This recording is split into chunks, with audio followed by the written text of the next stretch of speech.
Hey everyone, so today I'm going to be discussing my thoughts on Andrew Yang's Universal Basic Income proposal. I'll start by giving you guys a short introduction in terms of definitions, history, and purpose.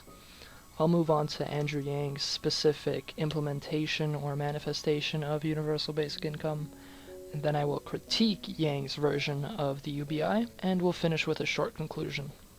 Starting with definitions, the easiest way to define universal basic income in a colloquial way is to split up the phrase into its constituent terms.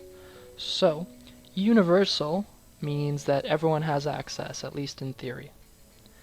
Basic means simple. This is a lump sum, it's consistent, it's the same, it's cyclical. It's a simple, basic program.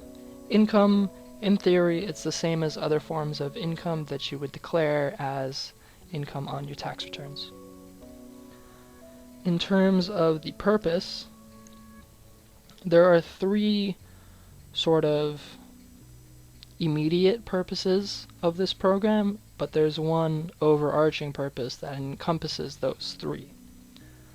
So the three lower level purposes are to prevent or reduce poverty, to decrease inequality, and to increase living standards. And as you can see, all of these are sort of interrelated.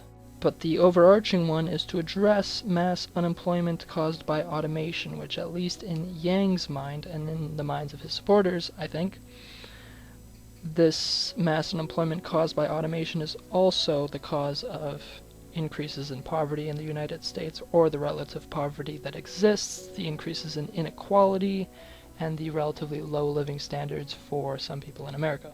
In terms of a very short, very brief history, there were forms of basic income, although that's weren't what they were called, obviously, and that they weren't necessarily monthly stipends.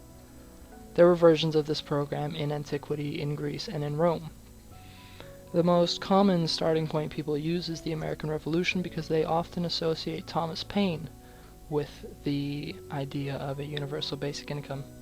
Now, I've read the related works, Agrarian, Justice, etc., that Thomas Paine wrote on this subject, and I can't find anything that actually supports a basic income as Yang or anyone else would describe it today. Paine, on the other hand, it seems to me, supported a kind of welfare program that could be a mix between welfare and basic income, where newly married couples would essentially receive a dowry from the government to find a homestead and to start a small business, essentially to get them off their feet if they're moving into new territory, or even if they're not.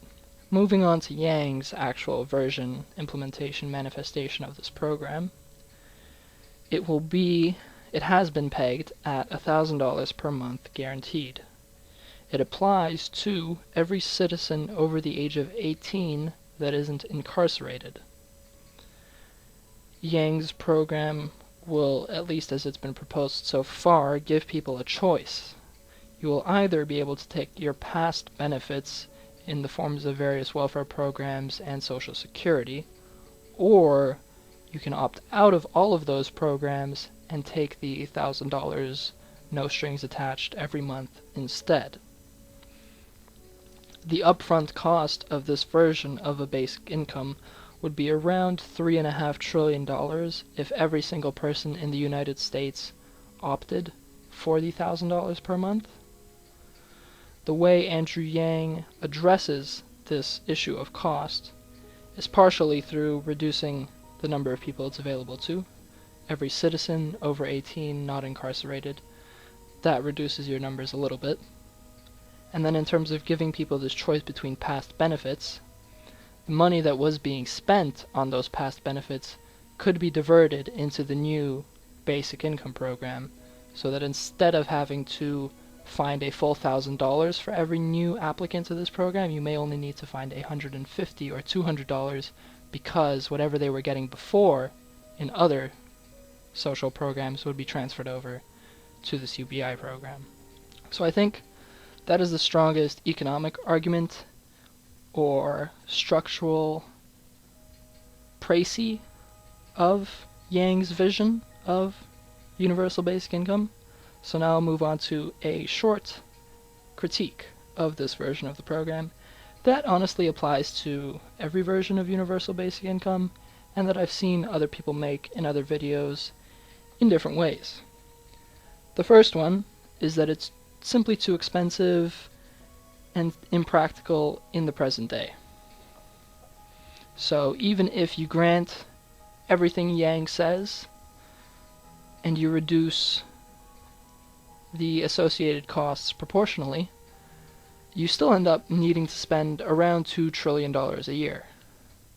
Now Yang has a way of reducing this to 800 billion, which he then says would be totally covered by a VAT. There are interesting issues that arise with these kinds of proposals. For example, how will this new tax affect the economy and productivity and employment and all these other factors? And that's just one small aspect of it, of course.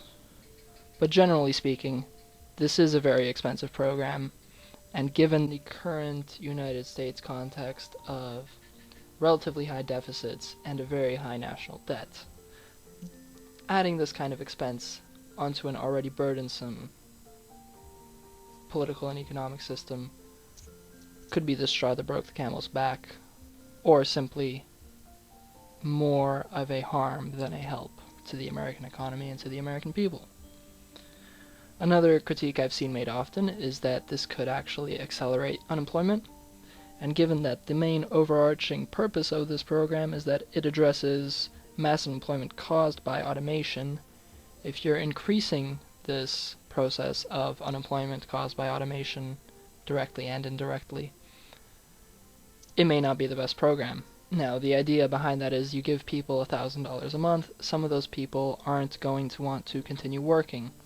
A lot of people probably aren't going to work as much, but this might be a good thing long term, depending on how you weigh the factors on each side, in terms of quality of life, standard of living, how people feel versus the actual economy, output, productivity, GDP, etc. And the last short critique I'll give is that this could cause inflation. Again, this seems relatively obvious. You give people a lot of money that they wouldn't otherwise have. That money gets put into the economy.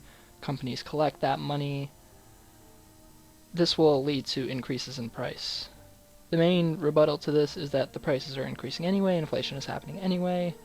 But again, whether or not we want to accelerate this kind of progress, this kind of inflation, in the current context of high deficits, expensive budgets, political polarization to extents we haven't seen in a while, and a high national debt, it may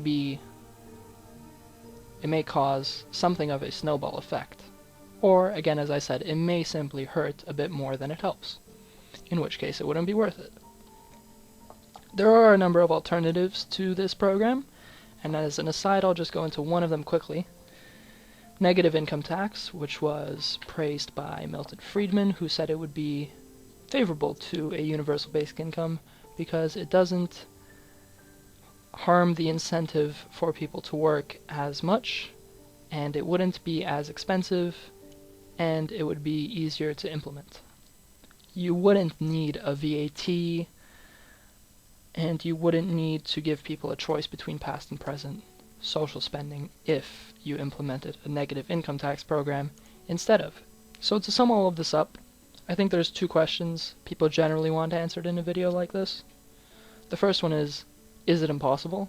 And a lot of people say there is simply no chance in hell that this program will ever get off the ground, will ever even get through Congress and Senate if that's the trajectory that Yang wants to go down. And it's simply unfeasible in every imaginable way. Now, I don't necessarily agree with this position. I don't think it's absolutely impossible. I don't think it's even relatively impossible. I think it is possible to implement this program. I'm just not sure if the benefits will outweigh the costs. But it is not impossible. The corollary question is it impractical now? And to that, my answer would be far closer to the yes end of the spectrum. In that, this program is at least, one could say, a bit early for its time. If Yang waited another decade, or perhaps another 5 years for the next election cycle after 2020, etc., etc., he would have a better chance of having the program implemented. There would be a larger need to have a program like this implemented, assuming everything Yang says does turn out to be true, and all the studies he relies on, etc., etc. It's not just him, of course.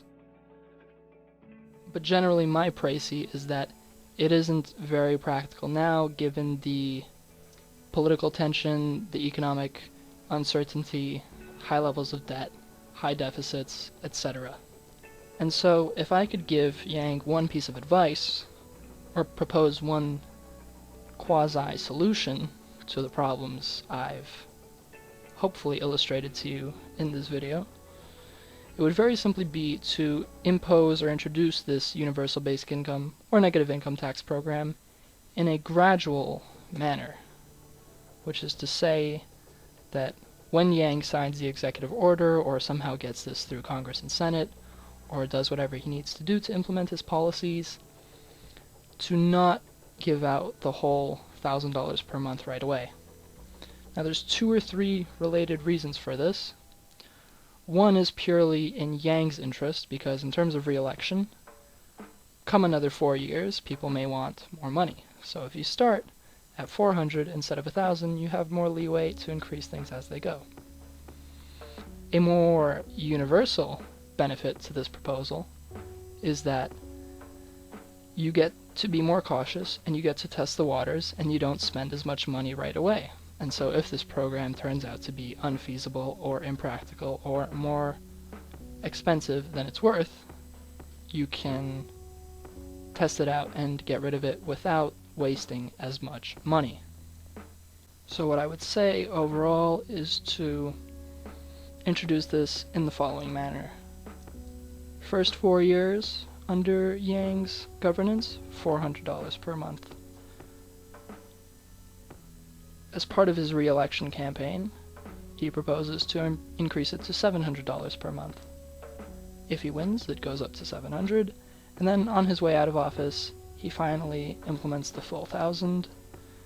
This will improve Yang's legacy long term, but it's also the better option for the US economy, the US political system, and the American people.